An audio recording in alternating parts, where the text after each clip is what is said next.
आदिवासी जिंदाबाद आदिवासी जिंदाबाद এই জুই জ্বলিছে এই জুই জ্বলিছে এই জুই জ্বলিছে BJP go back BJP go back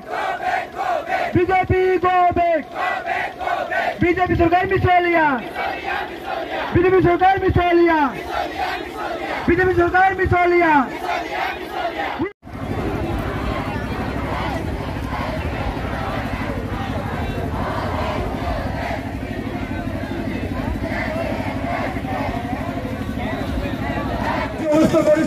মূল দাবিয়ে হৈছে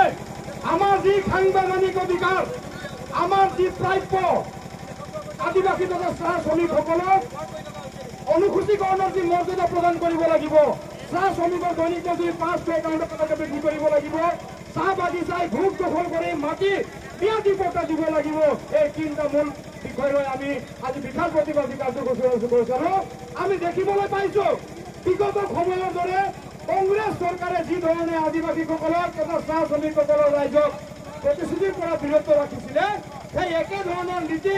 বিজেপি চৰকাৰে 100 দিনৰ ভিতৰত 2016 চনত বিজেপি চৰকাৰে পেটু ফালি তেখেতসকলৰ মেনিফেষ্টোত স্পষ্টভাৱে কৈছিলে যে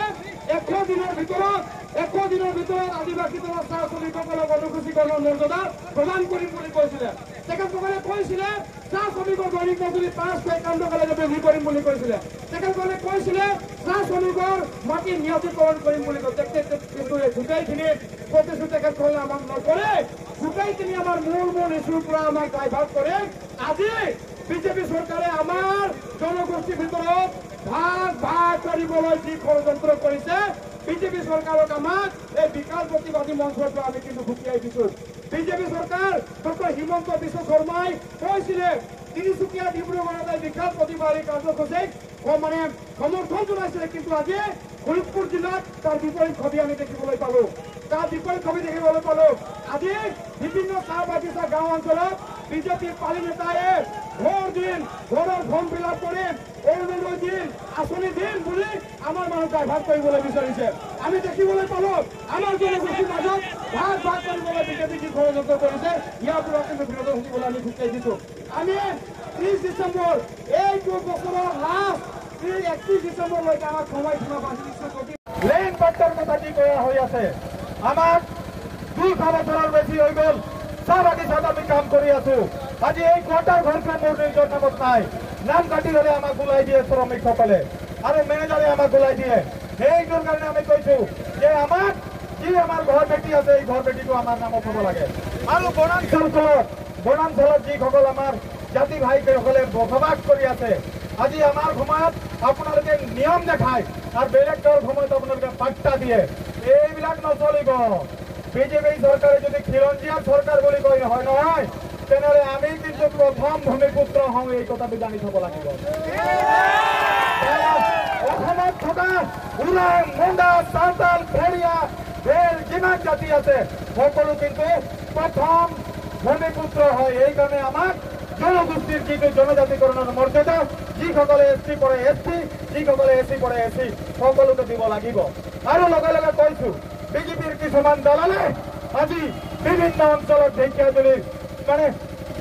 অনুদান দিবৰ কাৰণে আৰু এই ঘৰ দিবৰ কাৰণে কিছুমানক ৰখাই থৈছে এই পূৰ্বখনত তহঁতে গম নাপাও নেকি এজনেহে ঘৰৰ মানুহ গৈছে বাকী 4জন আমাৰ প্ৰতিবাদী সমদলত আহিছে যিসকল আহিছে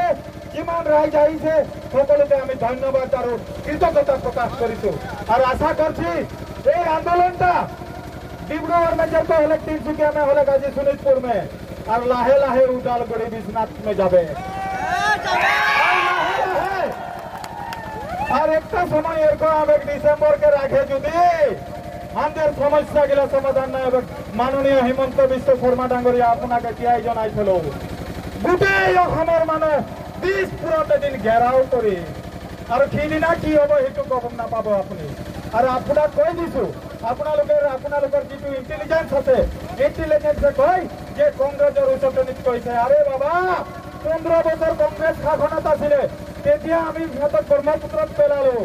আপোনালোককো পেলাবলৈ বাধ্য হম যদি আপোনালোকে সমস্যা সমাধান নকৰে সেইকাৰণে কৈছো সমস্যা সমাধান কৰক আমাৰ ক'বলগীয়া নাই, ৰাজনীতি আমি ইয়াত কৰিবলৈ আহিছোঁ। আৰু এটা কথা কওঁ যে আমি ইয়াত চৰকাৰ গিৰা উঠা এইবিলাক